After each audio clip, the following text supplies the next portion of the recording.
Section 438 CrPC contains provisions relating to bail to a person who is apprehending arrest.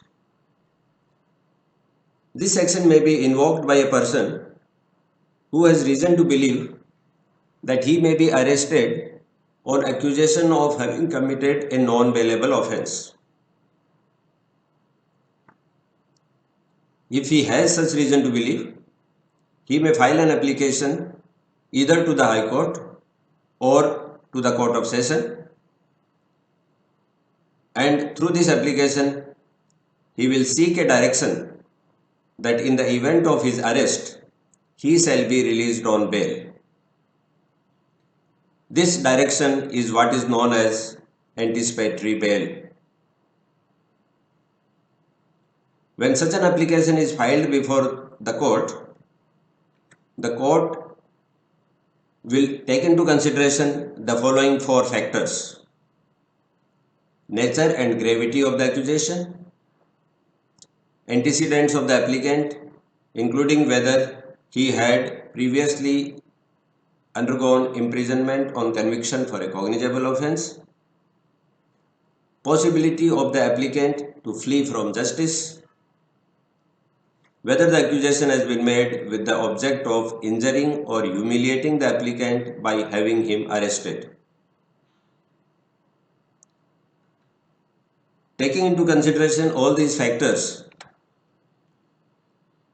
the High Court or the Court of Session to which the application has been filed shall take a decision. The court shall either reject the application or the court may issue interim order for grant of anticipatory bail. At this stage, the court has not heard the other party. The court has not heard the public prosecutor. Only this application of the person apprehending arrest is there before the court. On that basis, and after considering these four factors, as we discussed earlier, the court will arrive at its decision. The order which is now passed by the court at this stage is known as an interim order only. It is not the final order.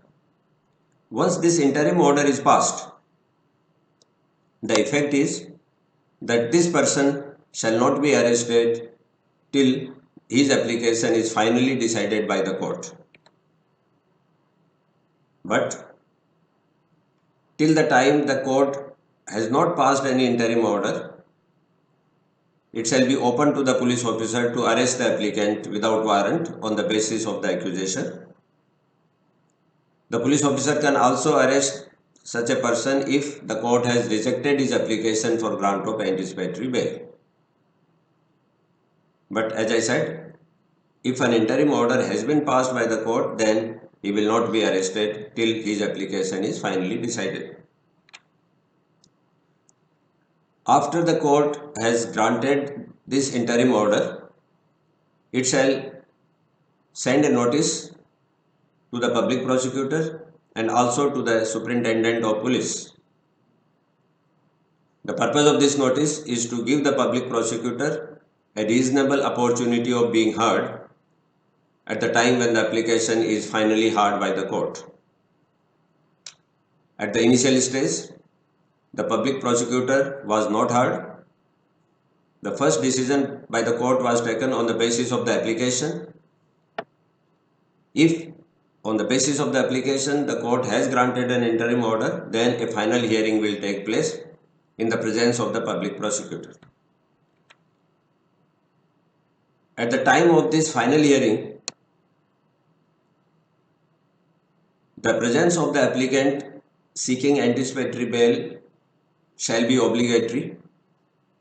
If the court considers his presence necessary in the interest of justice on an application made by the public prosecutor.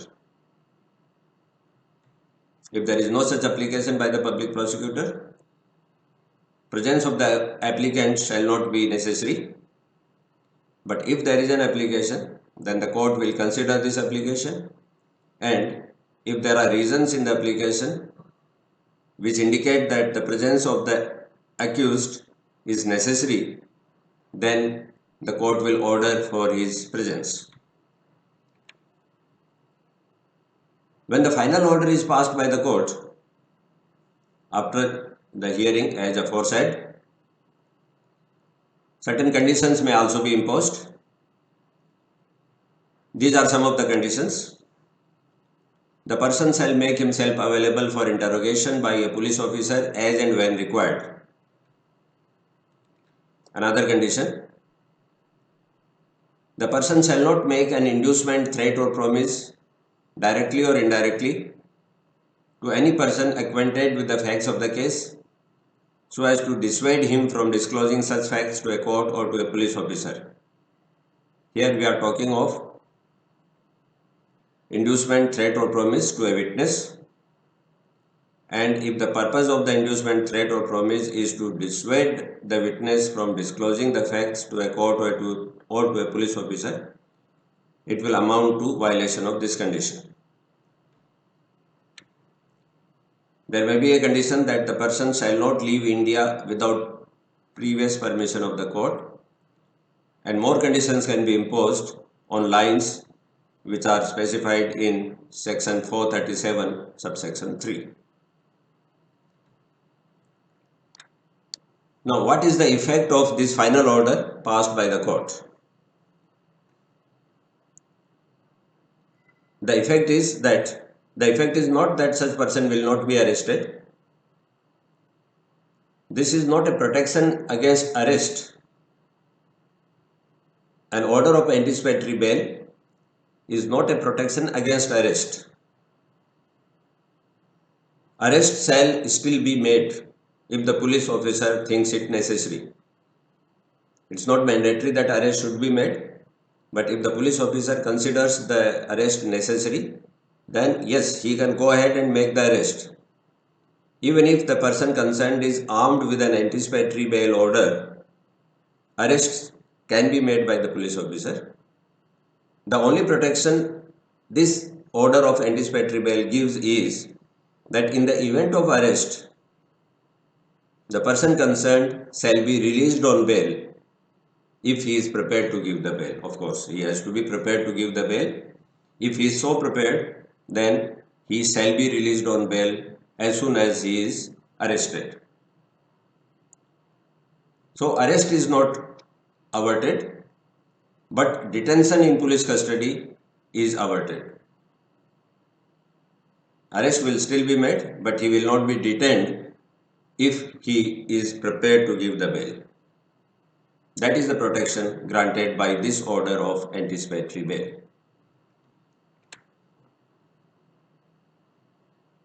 If it is not the police which is seeking the arrest, rather, if it is the magistrate who has taken cognizance of the offence and under section 204, the magistrate has decided to issue a process and that process is a warrant, then the magistrate will issue only a bailable warrant in conformity with the direction of the court.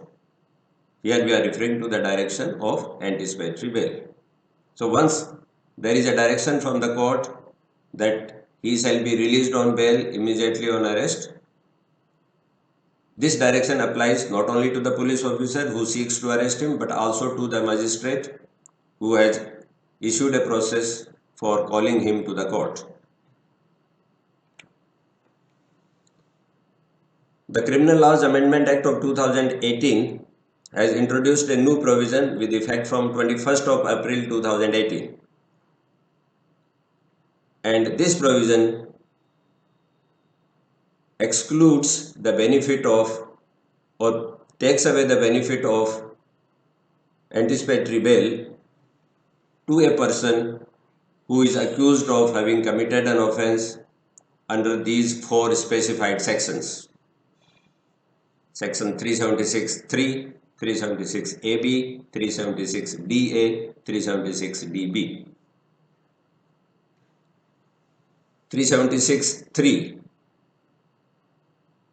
applies when a person is accused of having committed the rape of a girl under 16 years of age, 376 AB when he is accused of raping a girl under 12 years of age.